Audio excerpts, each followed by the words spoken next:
City of mine, how I love the city of... Ahojte, vítajte pri mojom novom vlogu. Dnes by som vám chcela ukázať celý deň s nami a ak sa mi podarí niečo natočiť, tak aj kúsok z nášho víkendu. Pôjdeme do Nitry za mojimi rodičmi a za mojou sestrou s jej mužom a myslím, že budeme mať taký oddychový víkend, ale dnes je... Boha... Dnes je piatok a my by sme vám s Levým chceli ukázať, ako trávime spolu deň, čo si robíme papať a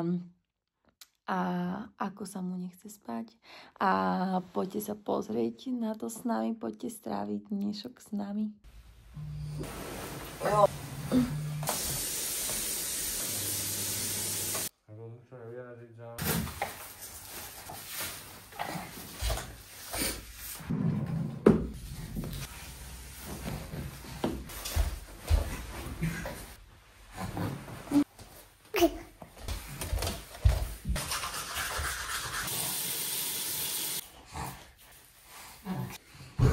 Čo ty spievaš?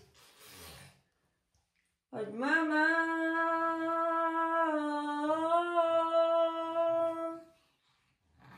Mama, mama.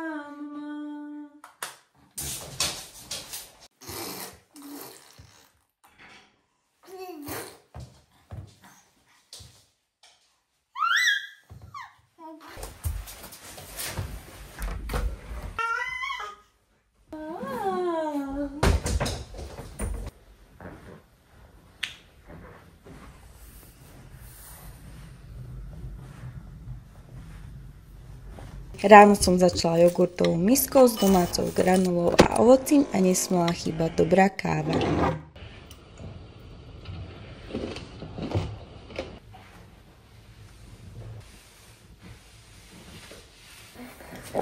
A takto to teraz vyzerá, že chce spať iba na mne, iba pri mne a v noci vôbec.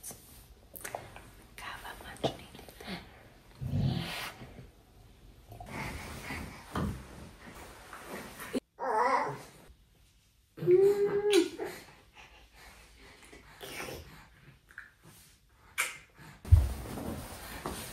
Balíme túto púvku.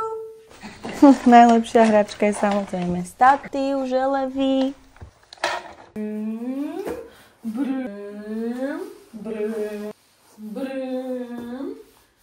Tak, poď. Kto si to papá tie prsty? Na obed som malému spravila toasty s avokádom, pridala jogurt s uhorkou a mango. Sebe som pripravila tortilu plnú bielkovín s tuňakom, avokádom, sírom a jogurtom.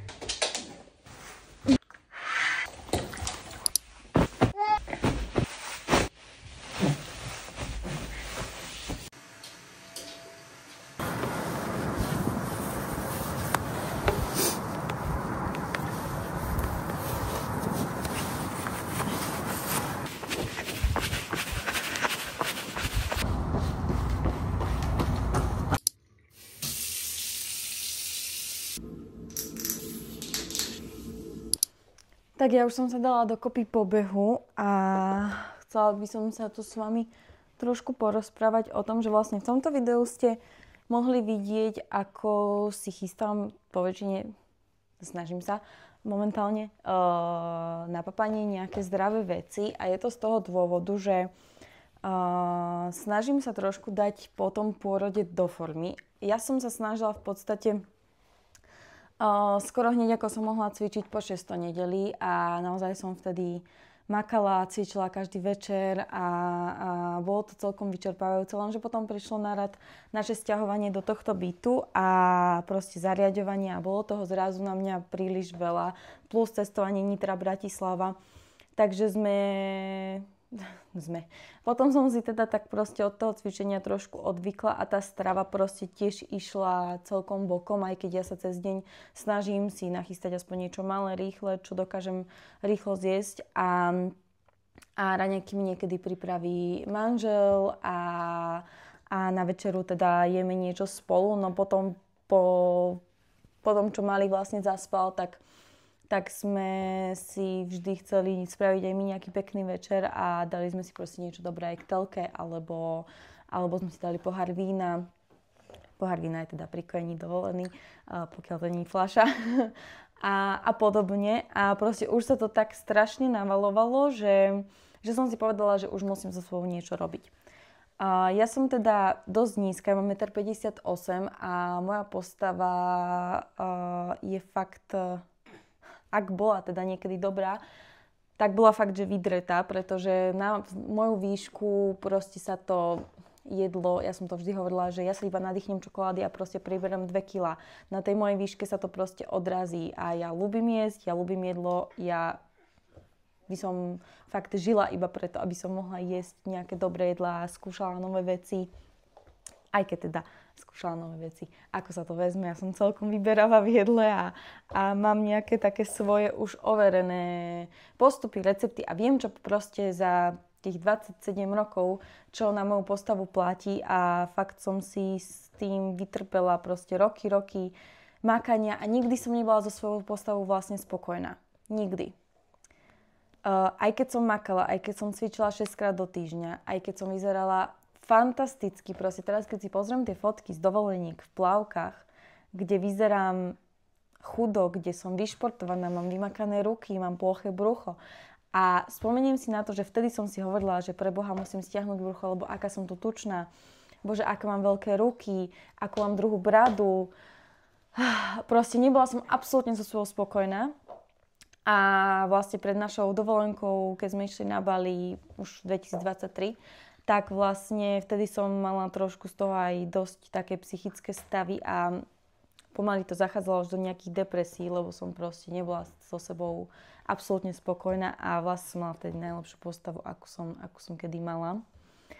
A naučila som sa ľúbiť svoje telo paradoxne až po pôrode, lebo som naozaj zistila, že aké je úžasné, čo všetko dokázalo a že vynosilo proste malého človeka.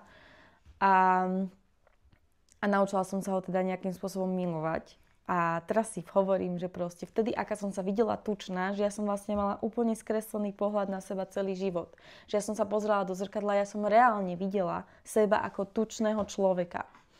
A teraz, keď sa pozriem na tie fotky, tak si poviem, že aká som bola chudá. A teraz, keď sa pozriem na seba a mám plus proste 8 kg, pribrala som strašne veľa, myslím si. Ja už som sa potom nevážila tým, že som bola dlho v nemocnice, ale vlastne počas tehotenstva som pribrala minimálne 12, o ktorých viem a potom som teda bola dlho v nemocnici a išla som z nemocnice a mala som dole iba 2 kg.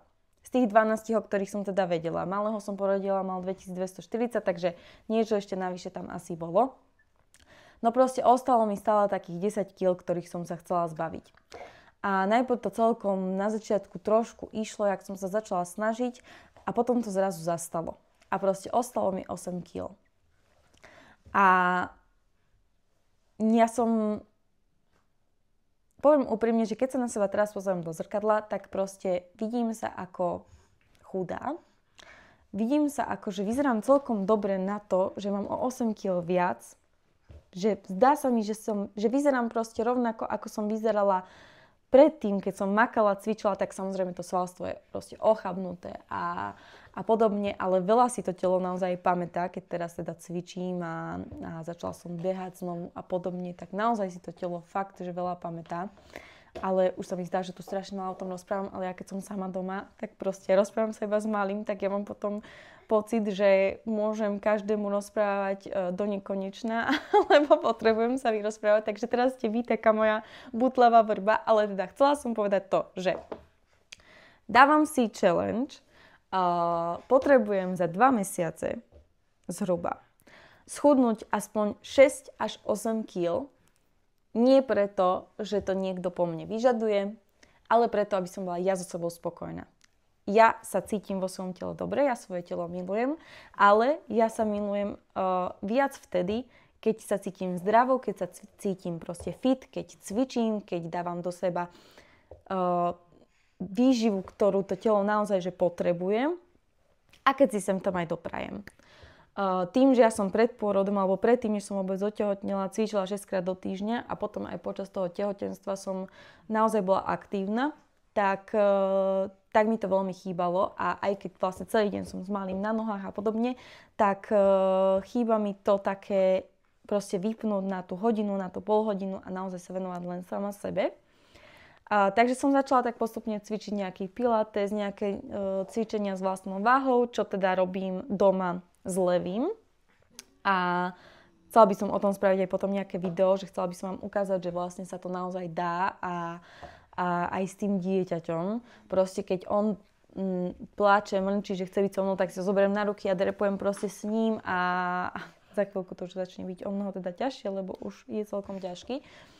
A vlastne keď mi to môj manžel dopraje, tak si idem zabehať a chcela by som o mesiac behať aj ČSOB beh na MDŽ.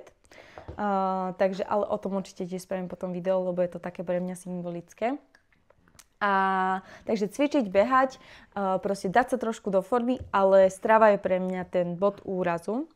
Takže za to som sa aj zmotivovala týmto videom tak trošku, že ukážem vám náš deň a ukážem vám, čo pápam, aby som sa vlastne naozaj že snažila počas toho dňa jesť čo najlepšie. A teda, aby som naozaj tú challenge, keď už ju takto vyslovím do verejnosti, tak mi prípada, že naozaj platí a musím ju dodržať.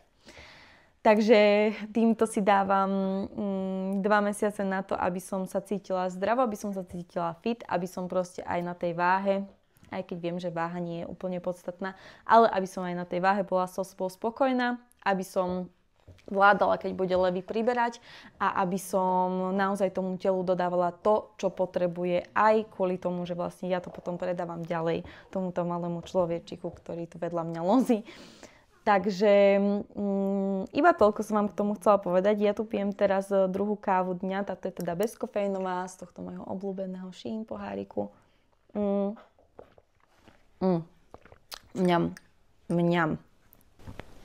Idem si dať proteínový koláčik, ktorý som robila včera. Myslím, že sa mi podarilo výborne, ináč ja si väčšinou upravujem také recepty, ktoré mám, že od maminy nejaký hrnčekový koláč, ktorý doma proste milujeme, tak ten si iba upravím, dám tam špaldovú múku, dám tam špaldovú celozrnnú múku, dal som tam teraz proteín, nejaké ovocie, proste fakt, že rýchlo snažím sa nahradzať tie suroviny za tie zdravé a v podstate aj sa my tak snažíme doma nakupovať. A aj keď si kúpeme nejakú sladkosť alebo nejaké čipsy, tak sa snažíme, nech sú proste také zdravšie. Áno, láska, snažíme sa. A takže idem si teraz dať ten proteínový koláčik po behu a potom vlastne vyrážame do Nitry, musíme sa pobaliť a ideme dneska na rande s Dankom, s mojím manželom. Ideme na valentínsku večeru. Vybral teda on reštauráciu, vybral miesto, ešte sme tam nikdy neboli a veľmi sa na to teším.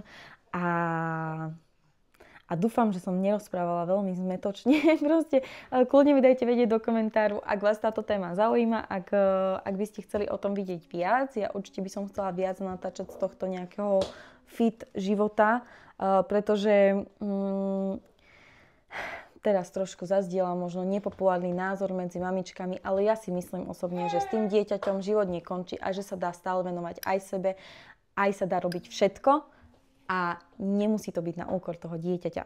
Takže možno, že namotivujem týmto nejaké iné matky alebo nejaké baby, ktoré potrebovali tú motiváciu tak ako ja.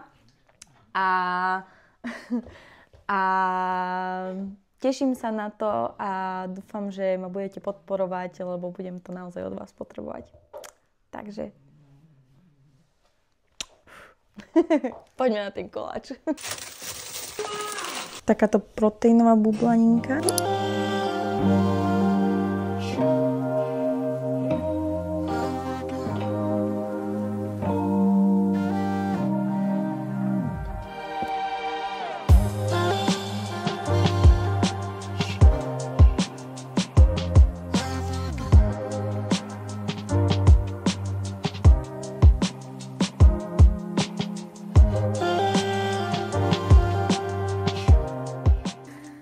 Sobota ráno, my vyrážame na brunch.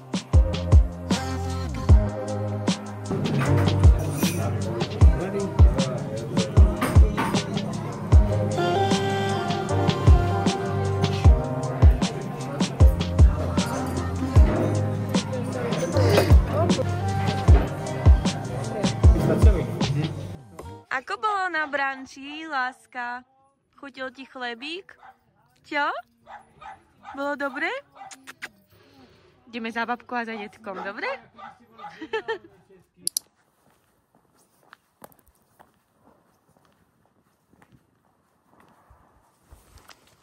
No kde si ty bola? Kde si ty bola? Je nedeľa večer a ja som akorát zostrihala tento vlog. Idem ho teraz nahrať, aby ste ho mali ráno k raňajkám. A my sme si akorát spravili proteínovú pizzu, cottage pizzu. A ideme si zapnúť novú sériu Love is Blind. Teším sa na vás pri ďalšom vlogu. Toto bolo na dnes všetko. Ak sa vám to páčilo, tak mi zanechajte like, odber alebo komentár. Snažila som sa spraviť toto video dlhšie, keďže som dostala také požiadavky. A teším sa teda na vás pri ďalšom vlogu. Dúfam, že ste mali pekný víkend. Čaute!